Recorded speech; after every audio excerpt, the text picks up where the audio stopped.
David in Texas, you're on the air. Hey, Alex. Thanks for taking my call.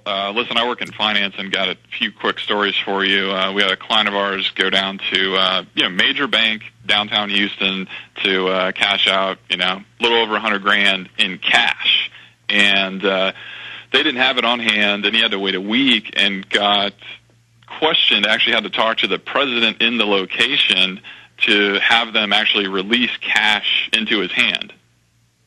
So a lot of these banks around here are running very low on actual liquid cash. Also they fill out a suspicious transaction report.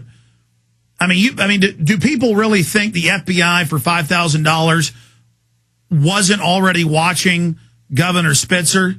They're watching everybody. In the brokerage community, there's a lot of since the Patriot Act, we have to fill out a lot of paperwork for new accounts and ask a lot of questions, where's the money coming from, so on and so forth, and all those are set up as profiles, and then every so often those are ran against these terrorist databases and all that stuff, and that's, pretty mainstream. The people that work in the industry, they know. Yeah, it's Patriot Act compliance, has nothing to do with terror. Yeah, exactly. Another point is very funny. I was at a dinner last night with some folks from J.P. Morgan, and I'll tell you, the cluelessness out there in professionals is outstanding. This woman, 30 years in the business, fund manager for J.P. Morgan, talking just general economic stuff, and, of course, people are bringing up inflation, and, she just passes it off like it's not a problem and it may actually be a good thing. And she's like, well, we don't have high inflation because CPI is real low. And, of course, I bring up the point. But they cook the CPI. Real unemployment's at 20%, and they're telling us it's at 10%. I said, well, if you think there's no inflation, how come gold is 4 times higher than it was 10 years ago? And if you price the Dow in gold, it cost 40 ounces of gold to buy it in 2000. Now it costs like 9.8 ounces. So if you didn't quadruple your money in stocks, you've lost purchasing power. And she said, well, that doesn't matter. We're not on a gold standard. Gold's just a commodity. Who cares? But look at every other. Look at oil. We're paying a lot more than we were 10 years ago for that. Yeah. It's Look, they can tell us that everything costs the same. Anybody who's been to the grocery store knows that's a load of bull. No, you're absolutely right, but it's just so hilarious to see, professionals that don't even give it a second, thought. And someone else brought up the point of she said she just came back from China. It's like working with the Sovereign Wealth Fund over there. And I said, well, what are they telling you about slowing down their T-bill purchases, talking about world currency? I mean, it's in the mainstream news. And she's just like, that'll never happen. They have to buy T-bills. They can't do anything else. They're never going to stop. What are they going to do? I'm like, well, they don't have to. They can invest their money wherever they want to. Well, they've already for 2 years been cutting back. I appreciate your call. Great points, David. Yeah, you get all these specialized people, and they know their little niche, and then that's it. And they think it's like an attribute that they don't care. They think it's cute or funny. And if you fight for your liberty, you're probably going to lose it. If you don't care about it, you're going to get run over. Manfred, Montana. Manfred, you're on the air. Hi, Alex. Been listening to you for a year. First time caller. I just got out of the military also a year ago.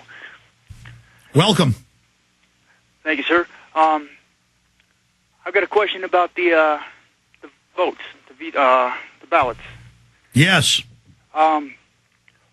Why can't we have nobody on there? I mean, every party starts with these great ideas about equality and all this other great jazz, but they always get corrupted. Why can't we just incorporate nobody on the bill?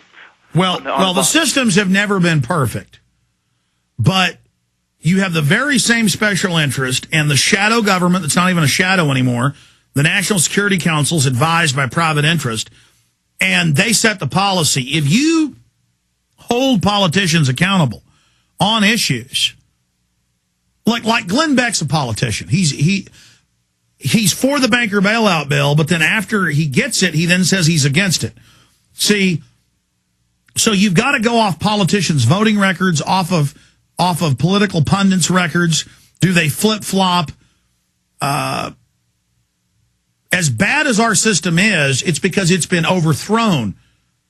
A lot of people then want to create a new system, which will be even worse. It's that our original system, let's say you got a diesel engine and you're putting rainwater in it and it's not starting. Well, it's not the diesel engine's fault. It's that you put the wrong fuel in it. Do you see what I'm saying? Yeah, I hear you, man. I don't disagree with that. But I think if we have nobody on the ballot, if nobody gets voted in, then we have to start over with new candidates, with new ideas, and it embarrasses the parties. Well, I do think that unless you're Ron Paul or a few other people, you need to be voted out. Both parties, all this Republican grandstanding, I see right through it. I appreciate your call, Manfred. Joseph in California, go ahead. Hello. Yes. Hi, I was just calling about, there's a big protest here in the Bay Area about the universities, and they arrested them for unlawful assembly, saying that they're shoving the police, but there's nothing on the news about them shoving anybody. And it just seems like, out here in the Bay Area, the First Amendment doesn't exist anymore. Like myself, I'm in a lawsuit against SFPD for arresting me for public drunkenness when I was in fact sober, and I saw on your site you're addressing something about DUI and prohibition laws. Yes, all over the world, police are suppressing free speech because they've been ordered to, because they know that they've tried to cow the public into submission, knowing the financial raping was about to happen, knowing we would rightfully take our government back. They don't want that image of slaves on the streets saying no. But as the police lose their pension funds too, they're going to end up joining us. So I would tell you, take legal action against those that have violated your rights. We'll be right back.